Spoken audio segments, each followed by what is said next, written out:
और कहते हैं कि हमें फ़र्क नहीं पड़ता कि सामने वाला जानवर है या इंसान। देवी को बकरे की बलि देना और वहीं पर काऊ को मदर मानना, ये एक पार्शियलिटी है।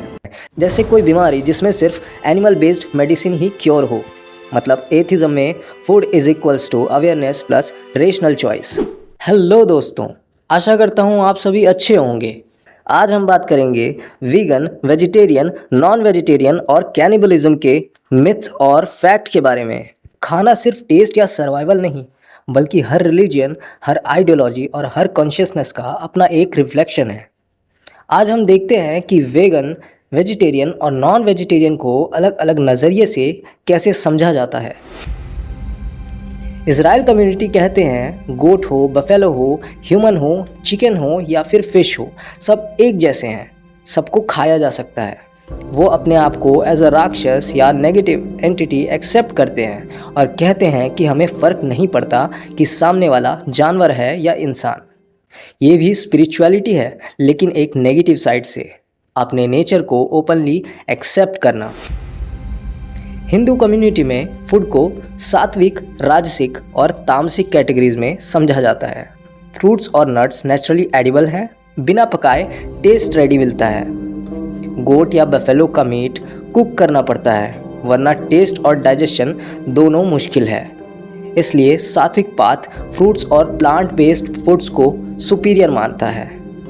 लेकिन हिंदुइज़्म के अंदर भी अलग अलग कम्युनिटीज़ हैं जो कभी कभी फ़िश या मीट को अलाउ करते हैं। फॉर एग्ज़ाम्पल, देवी को बकरे की बलि देना और वहीं पर काऊ को मदर मानना, ये एक पार्शियलिटी है।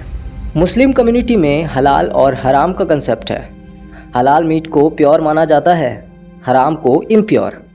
लेकिन दोनों तरफ के एनिमल्स में जान होती है। मतलब ये एक पार्शियलिटी नहीं है, बिल्कुल है। सामने वाले को फूड समझ के खा लेना, बस रिचुअल के बेसिस पर। हलाल में प्योर वेज ऑप्शन भी है और वीगन ऑप्शन भी है। हम हलाल में से वीगन ऑप्शन भी चूज़ कर सकते हैं और वेजिटेरियन भी, लेकिन फोकस ज़्यादा रिचुअल प्योरिटी पर होता है।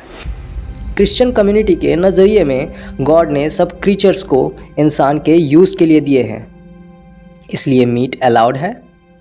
लेकिन फास्टिंग और एब्स्टेंस के रिचुअल्स भी हैं, जैसे लेंट, जहां मीट अवॉइड किया जाता है। मतलब बैलेंस है, कभी इंडल्जेंस, कभी रेस्ट्रेंट। बुद्धिज़्म में अहिंसा सेंट्रल है, लेकिन बुद्धा ने डायरेक्टली नॉन वेज बैन करने को नहीं बोला, उन्होंने बोध दिया।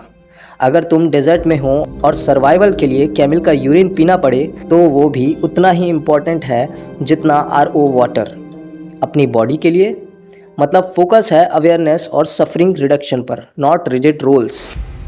एथिस्ट लोग फूड को रिलीजन से नहीं जोड़ते, उनके लिए चॉइस इंडिविजुअल है।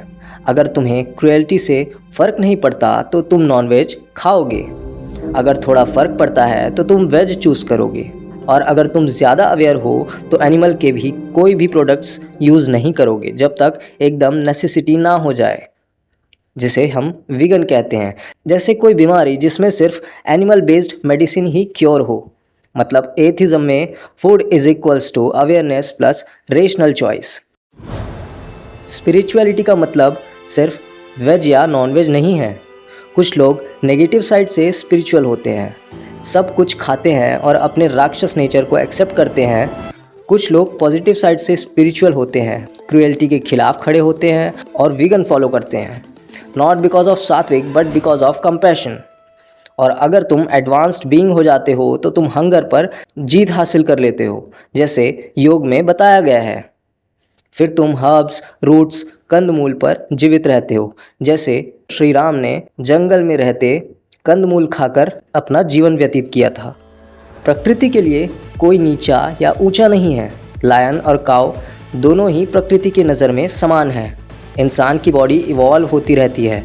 अगर किसी को रॉ एग का स्मेल और टेस्ट अच्छा लगता है तो उसकी बॉडी उस फूड को एक्सेप्ट कर रही है नेचुरली।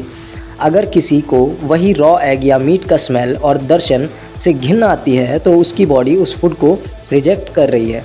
मतलब मांस खाना या ना खाना किसी को ऊंचा या नीचा नहीं दिखाता, बल्कि उसकी चेतना का स्तर बताता है।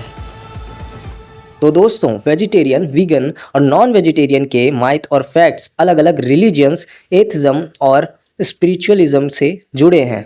लेकिन सच ये है कि फूड एक मिरर है जो तुम्हारी कॉन्शियसनेस और अवेयरनेस को रिफ्लेक्ट करती है।